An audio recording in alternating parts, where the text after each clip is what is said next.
মুন্সিগঞ্জের গজারিয়ার গুয়াগাছিয়ায় ডাকাতি করতে গিয়ে জনতার হাতে ৩ জন ডাকাত আহত হয়েছে।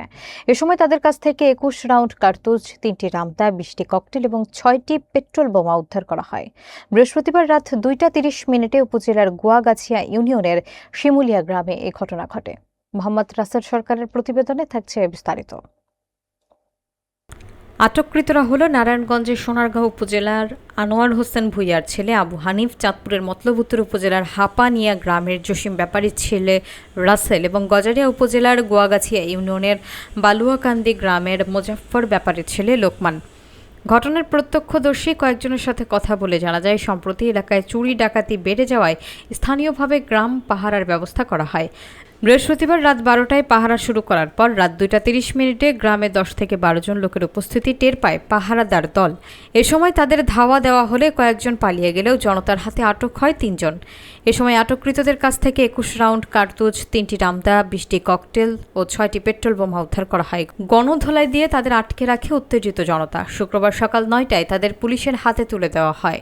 বিষয়টি সম্পর্কে গজারিয়া উপজেলা স্বাস্থ্য কমপ্লেক্সে জরুরি বিভাগের চিকিৎসক ডাক্তার নুরে আলম জিকু বলেন, এ ঘটনায় আহত 3 জনকে আমাদের হাসপাতালে নিয়ে আসে পুলিশ। আহতদের লোকমান ও আবু হানিফের অবস্থা ভালো নয়।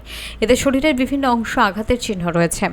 বিষয়টি সম্পর্কে গজারিয়া উপজেলা স্বাস্থ্য কমপ্লেক্সে জরুরি বিভাগের চিকিৎসক ডাক্তার নুরে আলম জিকু বলেন, এ ঘটনায় আহত 3 জনকে আমাদের হাসপাতালে নিয়ে আসে পুলিশ। আহতদের লোকমান ও আবু হানিফের অবস্থা ভালো নয়।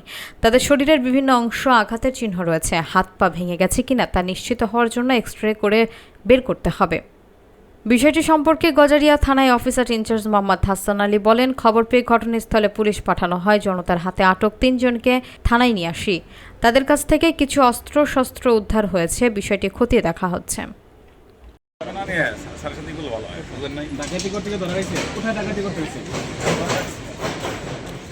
পরে কি হয়েছে? আমার বাড়ি ওনাদের বাড়ি বোঝা যায় না, আমার বাড়ি হাপানিয়া মতলবউত্তর। আপনার সাথে কয়জন ছিল? আরো আমরা 3 জন ছিলাম। প্রকাশক গ্রুপ বানাই ওনার কালো আইনের লোকে কালো কারণ ওটা কিছু করা যায় না। আমরা ট্যাক্সি দিছি, হয়তো বা ফ্র্যাকচার হইতে পারে। লোকমান আর হচ্ছে আরেকটা রোগী হচ্ছে আবু হানিফ। রাসেল একদম মোটামুটি সিম্পল। লোকমানের এর মধ্যে লোকমানের অবস্থা একটু হয়তো বা ওই হাতে মেবি ফ্র্যাকচার আছে, ডান হাত। আমাতেও সম্ভবত ফ্র্যাকচার থাকতে পারে, ওকে একটু মারা হয়েছে বেশি। আবু হানিফটা একটা নাম একটা আবু হানিফেরও যে সম্ভবত ডান কোনো করে ফ্র্যাকচার থাকতে পারে। আমরা ওগুলো এক্সরে দিয়ে দিয়েছি, পুলিশ এক্সরে করে নিয়ে আসুক, যেন আমরা বলতে পারবো যাতেও ফ্র্যাকচার হয়েছে। বেশিরভাগ বাকি ট্রিটমেন্ট দেওয়া হয়ে গেছে।